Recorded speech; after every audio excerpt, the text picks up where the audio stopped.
اگر وہ عقیدہ 100% ٹھیک ہے، کثرت کے ساتھ ذکر نہیں کرتا، وہ نبی کی سنتوں کو نہیں اپنا سکتا۔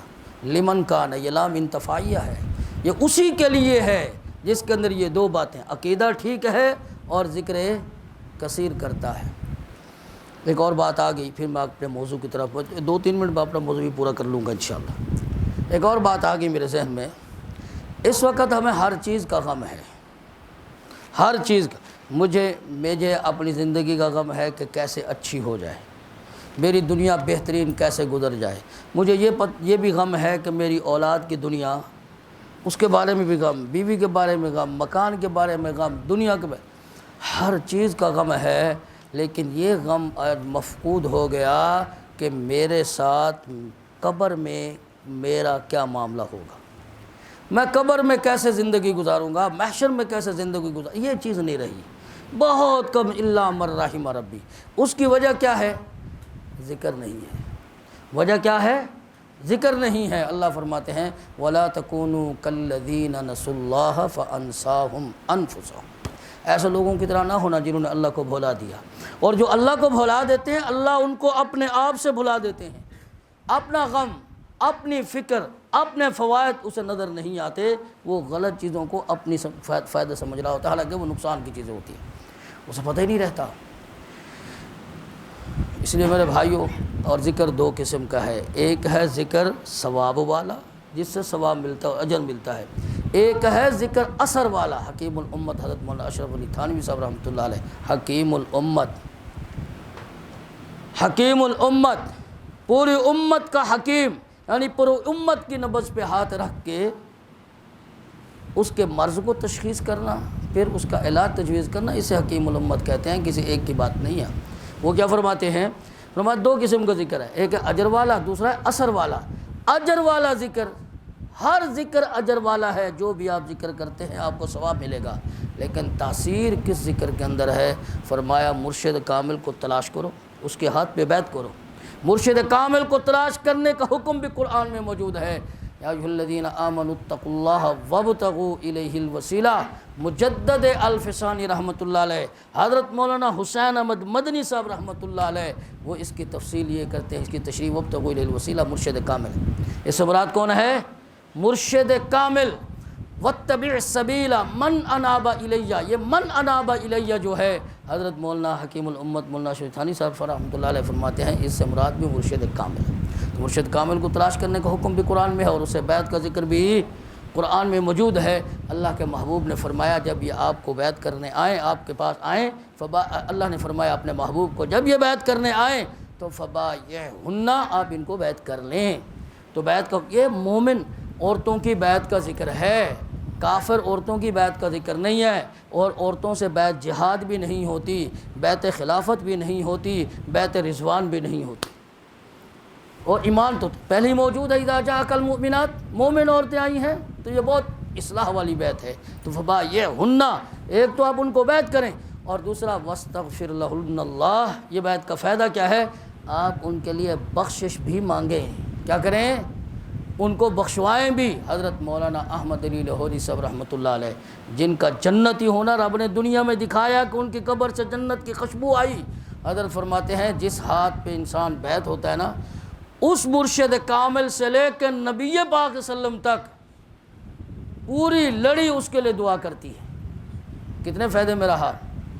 ایک تو یہ کہ یہ حس بیدار ہو جائے، محسوس ہونا شروع ہو جائے میں غلطی پر ہوں، تو پھر انسان توبہ کرتا ہے، اور جس کو محسوس ہی نہ ہو وہ توبہ نہیں کرے گا بغیر توبہ کے دنیا سے۔ وَأُمْلِي لَهُمْ إِنَّ كَيْدِي مَتِينٌ، یہ اللہ کی بڑی پکڑ ہوتی ہے کہ ڈھیل مل جائے اور حس بیدار نہ ہو۔ دوسری بات یہ ہے کہ علم، ایک ہے علم، علم سے انسان کی گمراہی دور نہیں ہوتی، معلومات سے گمراہی دور نہیں ہوتی۔ ہم یہ سمجھ رہے ہیں کہ علم آئے گا تو ہماری گمراہی دور ہو جائے گی، یہ بات غلط ہے۔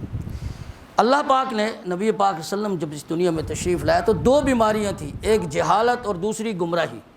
جہالت کو دور کرنے کے لیے اللہ نے تعلیم دی ہے، اسے جہالت دور ہوگی، اور گمراہی کو دور کرنے کے لیے تزکیہ دیا ہے، تزکیہ سے گمراہی دور ہوتی ہے۔ اور جب تک گمراہی دور نہ ہو جنت مل جائے گی؟ بھئی جاہل کو جنت ملے گی اگر گمراہی دور ہے تو؟ گمراہی دور ہے تو جنت ملے گی نا. جہالت ہے، جاہل ہے، علم نہیں ہے لیکن گمراہ نہیں ہے تو جنتی ہے کہ نہیں؟ سارے صحابہ تو عالم نہیں تھے، جنتی ہیں کہ نہیں؟ گمراہی، اب میرے بھائی گمراہی کیسے دور ہوتی ہے؟ گمراہی یہ تزکیے سے، اور تزکیہ ہوتا ہے صحبت سے. یہ دونوں چیزیں انتہائی ضروری ہیں. ایک بات ابھی حضرت کی برکت سے ذہن میں آ گئی. حضرت مجدد الفسانی، چونکہ آگے موضوع میرا یہ آ رہا ہے، مجدد الفسانی رحمہ اللہ نے لکھا، ایک اور بات بھی ذہن میں آ گئی کہ تمام انبیاء کی محنت تزکیہ نفس ہے. تمام انبیاء کی محنت کیا ہے؟ ان کا خلاصہ تزکیہ نفس تھا. ہر نبی نے یہی محنت کی ہے، اور اس کائنات کو بنایا ہی اللہ نے تزکیہ نفس کے لیے ہے. والشمس وضحاها والقمر، یہ 13 12 11 قسمیں اٹھائیں اور بڑی بڑی چیزوں کی قسمیں اٹھائیں. ان چیزوں کی قسمیں اس لیے کہ ان چیزوں کی تخلیق ہی اس لیے ہوئی کہ انسان اپنا کیا کروا لے، تزکیہ. اور تزکیہ صحبت سے ہوتا ہے. تزکیہ کس سے ہوتا ہے؟ صحبت سے ہوتا ہے. جیسے کسی غم زدہ آدمی کے پاس جائیں تو اس کا غم خود بخود منتقل ہوتا ہے. ایسے جب کسی عاشق کا الہی کی صحبت میں بیٹھیں گے تو ان کا عشق خود بخود منتقل ہوگا، تقوی خود بخود منتقل ہوگا. تفصیلات کے اندر میں نہیں جا رہا. تو حضرت مجدد الفسانی رحمہ اللہ فرماتے ہیں کہ صحبت سے، اہل اللہ کی صحبت سے ایمان بدی ہوتا ہے. کیا ہوتا ہے؟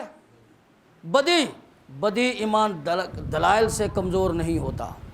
جتنے مرضی دلائل آ جائیں، کہ مثال یہ سمجھ لیجئے 6:15 ہو گئے، اگر کوئی آپ کو ابھی یہ کہے کہ جناب 6:15 نہیں ہوئے تو رات کے 12 بجے ہیں آپ، اور میں دلائل سے بات کروں گا، تو کیا آپ ان کے دلیلی سنیں گے؟ یہ تو بدی بات ہے. تو ایمان صحبت سے جب بدی ہوگا تو شیطان کے ورغلانے سے ورغلایا جائے گا. یہ دونوں چیزیں ضروری ہیں. میں اس لیے حاضر ہوا، ہم بہت ساری جگہوں پہ اس وقت جا رہے ہیں کہ عقیدہ ختم نبوت مسلمانوں کا بنیادی عقیدہ ہے، اور اسلام کی پوری عمارت عقیدہ ختم نبوت کی بنیاد پہ کھڑی ہے.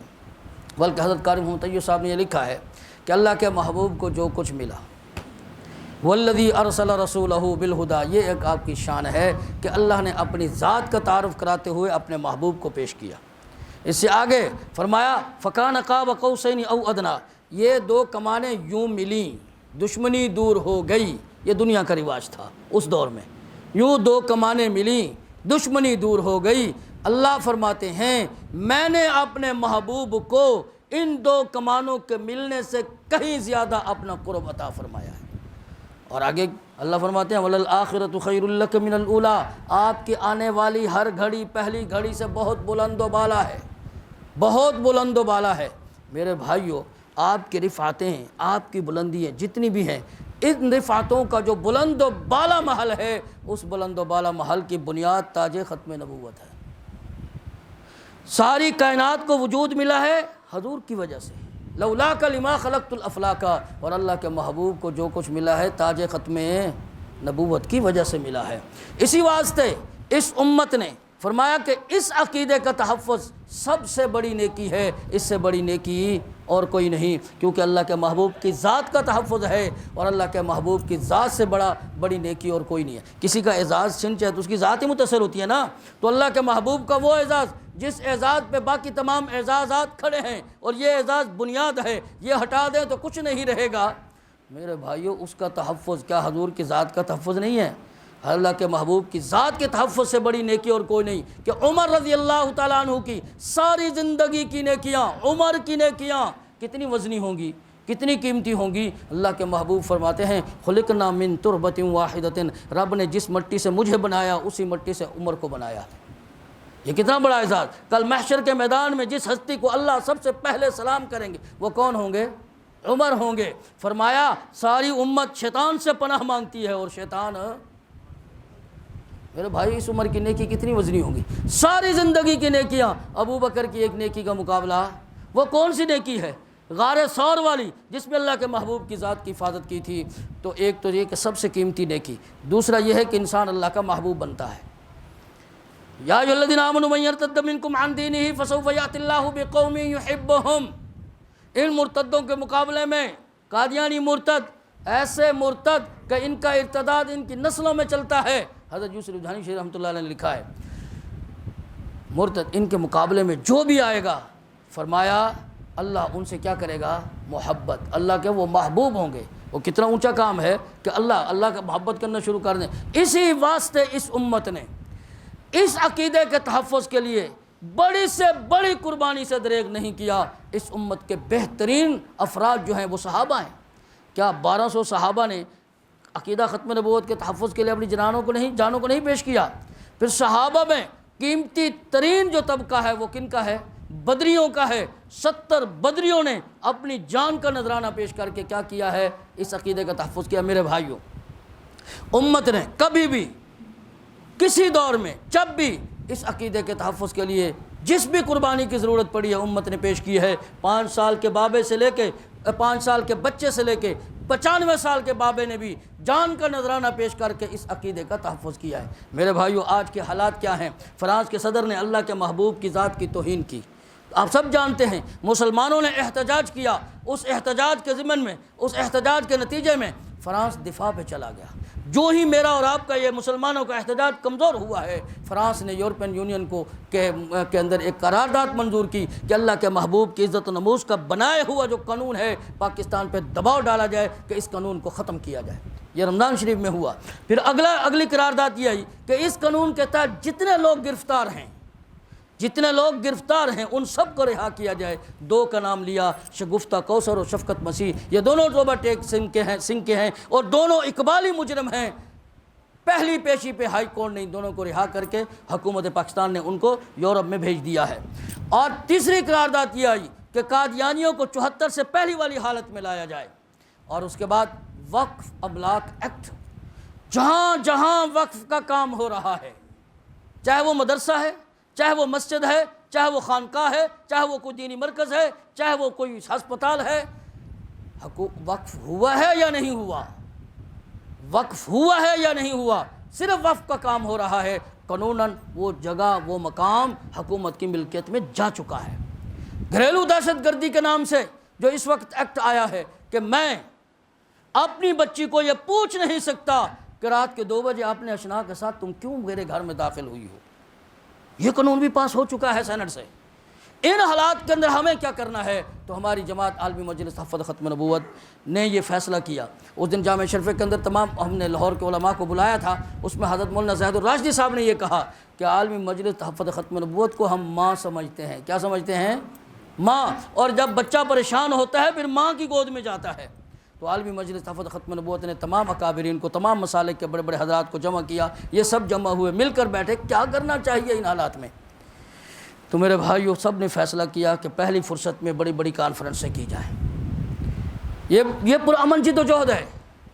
اللہ نے پرامن جہاد بھی، اللہ کے محبوب نے پرامن جہاد بھی کیا ہے۔ یا ایھا النبی جاہد الکفار والمنافقین، منافقین کے خلاف اللہ کے محبوب نے تلوار نہیں اٹھائی لیکن جہاد کیا ہے۔ تو وہ کون سا جہاد تھا؟ پرامن جد و جہد۔ یہ پرامن جد و جہد ہے۔ تمام اکابرین کا فیصلہ ہے کہ ان کانفرنسوں کو کامیاب کرانے کے لیے عوام کے دروازوں پہ دستک دی جائے، نہ حضور کے امتیوں کے دروازے۔ اس لیے ہم در در پہ جا رہے ہیں۔ حضرت سے بھی بات ہوئی، حضرت نے شفقت فرمائی، اجازت دے دی، تو آپ کے پاس حاضری ہوئی ہے کہ 7 ستمبر بروز منگل بعد نماز عصر یہاں مینار پاکستان کے اندر بہت بڑی عظیم الشان ختم نبوت کانفرنس ہو رہی ہے، اور ہر حال انشاءاللہ کانفرنس ہوگی۔ 7 سے منگل کا دن کیوں رکھا؟ حالانکہ منگل کا دن اتنے بڑے جلسوں کا دن نہیں ہوتا، اتوار ہفتے کو رکھے جاتے ہیں۔ وجہ یہ ہے کہ 7 ستمبر کے دن کی اہمیت بھی تو بتانی ہے۔ 6 ستمبر کا دن ہماری جغرافیائی سرحدوں کے تحفظ کا دن ہے، اور 7 ستمبر کا دن ہماری نظریاتی سرحدوں کے تحفظ کا دن ہے کہ 90 سال کی جد و جہد مسلمانوں نے کی، اور 7 ستمبر 1974 کو قادیانیوں کو غیر مسلم اقلیت قرار دیا گیا۔ اب یہ ایک پرامن جد و جہد ہے، دفاع اللہ نے کرنا ہے۔ ان اللہ یدافع عن الذین آمنوا، ہمیشہ اللہ دفاع کرتا ہے، لیکن دفاع کرنے کا طریقہ کیا ہے؟ ولولا دفع اللہ الناس بعضهم ببعض، اگر بعض ایمان والوں کا اللہ کافروں کے ساتھ یہ مٹھ بھیڑ نہ کریں، اس طرح دفاع کرتے ہیں کہ مسلمان کافروں کے خلاف جد و جہد کرتے ہیں، منافقین کے خلاف جد و جہد کرتے ہیں، اور اگر ایسا نہ ہو لَهُدِّمَ الصَّوَامِعُ وَبِيَعُ وَالصَّلَوَاتُ وَمَسَاجِدُ يُذْكَرُ فِيهَا اسْمُ اللَّهِ كَثِيرًا، پھر نہ مسجدیں رہیں، نہ مدارس رہیں، نہ خانقاہیں رہیں، اور نہ ہی مراکز رہیں، پھر یہ سب کچھ ختم ہو جائے۔ تو دفاع کون کرتا ہے؟ اللہ۔ طریقہ کیا ہے کہ مسلمان ان کے مقابلے میں آتے ہیں۔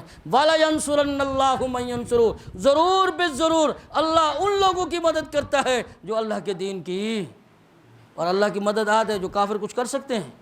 کچھ بھی نہیں کر سکتے۔ ان اللہ لقوی عزیز۔ اس لیے میرے بھائیو حاضری ہوئی ہے، حضرت سے بھی درخواست ہے، آپ سے بھی، کہ 7 ستمبر بروز منگل بعد نماز عصر آپ کہاں ہوں گے؟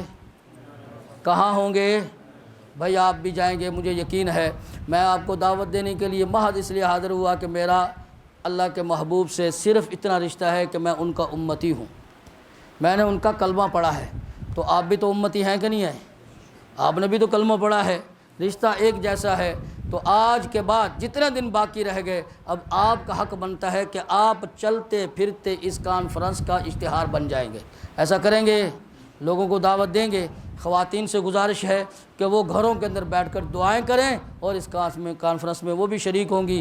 دعا کرنی ہے کہ اللہ اس کانفرنس کو مقاصد کے ساتھ کامیاب و کامران فرمائے۔ اللہ مجھے اور آپ کو جو کچھ عرض کیا عمل کی توفیق عطا فرمائے۔ ویڈیو کے نیچے سبسکرائب کے بٹن پہ کلک کریں، بیل کے آئیکن پہ کلک کیجئے تاکہ ہر نئی ویڈیو کی نوٹیفیکیشن آپ کو مل جائے۔